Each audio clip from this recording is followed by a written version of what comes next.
تظاهرگران در روسیه از جمله با شعارهای شرمندگی به ضد برنامه حکومت جهت بالا بردن سن نفقت در شهرهای گوناگون اعتراض کردند. ماموران پلیس بعضی از تظاهرگران را با زور دستگیر کردند و به اداره پلیس بردند.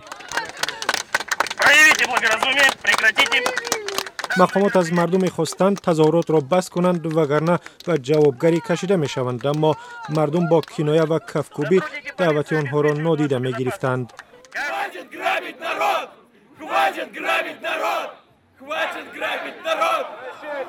تظاهرات در شهرهای گوناگون و روز 9 سپتامبر صورت گرفت و در روزی که روسیه انتخابات مقامات حکومت‌های شهری و ناحیوی داشت.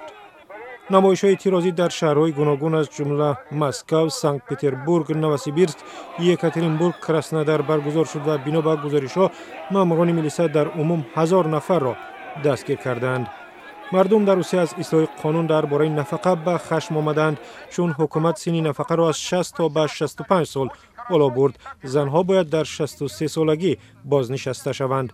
تظاهرات با دعوت سرگئی ناوالنی پیشوای مخالفان دولتی روسیه برگزار شد. خود او و چندی از شریکان نزدیکش را قبل از برگزاری اعتراضها دستگیر کردند.